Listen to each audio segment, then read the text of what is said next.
Alors bonjour, cette capsule numéro 16 est consacrée à l'anatomie de l'appareil génital masculin. Donc il faut qu'à la fin de cette capsule, vous sachiez identifier les principaux organes qui interviennent dans la reproduction chez l'homme. Alors voici une vue antérieure d'un individu masculin. Si vous lui enlevez la peau, on se retrouve très rapidement avec le squelette.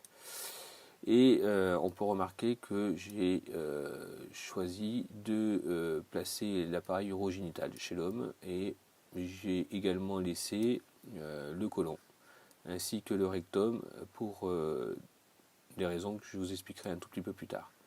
Quoi qu'il en soit, si on essaie d'y voir un peu plus clair, je vais être obligé d'enlever ici la partie du pubis.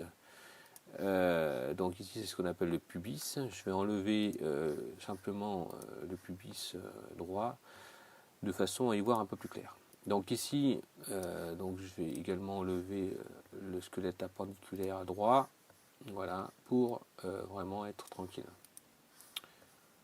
Voilà, d'accord, donc j'enlève ça, voilà. Ok, donc voilà l'appareil urogénital chez l'homme. L'appareil urogénital, il y a deux parties. Il y a une partie urinaire et une partie génitale.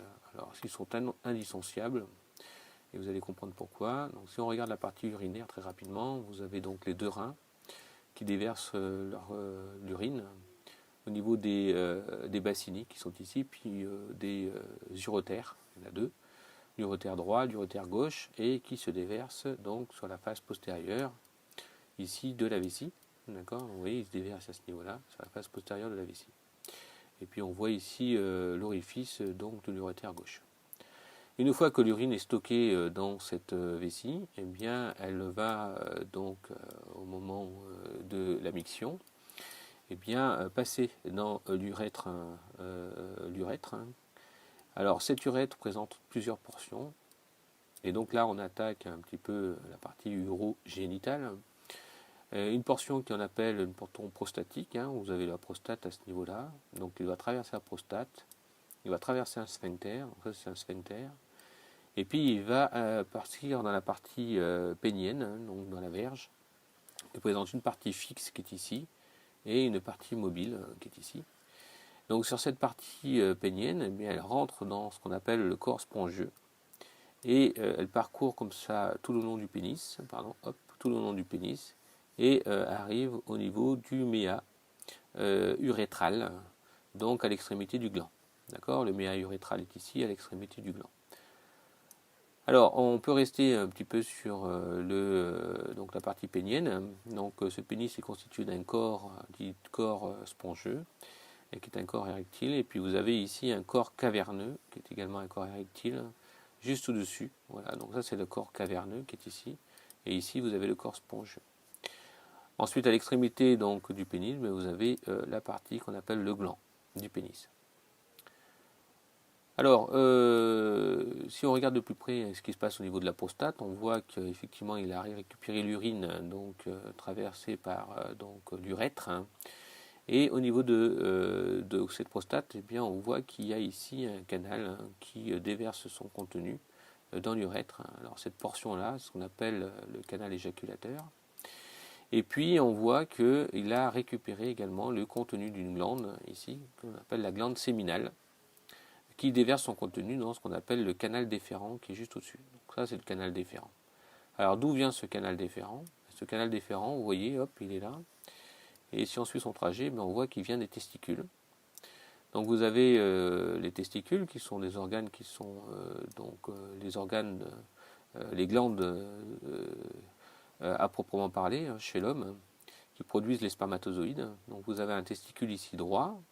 On voit que ce testicule droit, eh bien, il va former les spermatozoïdes.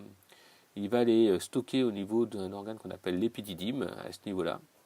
Et puis au moment de l'éjaculation, l'épididyme va se contracter et donc va émettre les spermatozoïdes donc dans le canal déférent que voici, qui est là, qui est en vert. Donc, et qui va rejoindre donc la prostate et déverser son contenu dans l'urètre. Voilà, à ce niveau-là. La prostate va participer à la constitution du sperme ainsi que la vésicule séminale. Voilà. Voilà pour cet organe génital chez l'homme.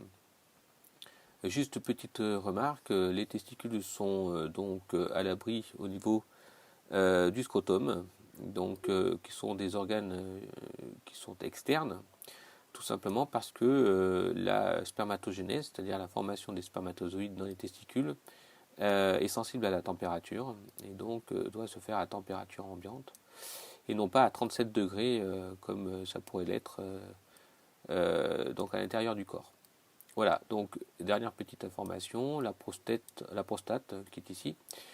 J'ai souhaité garder le rectum qui est à proximité et on peut effectivement faire un examen de la prostate à l'aide d'un toucher rectal, tout simplement pour aller essayer de voir un petit peu à ce niveau-là la grosseur de la prostate, qui peut s'avérer changeante selon certaines pathologies.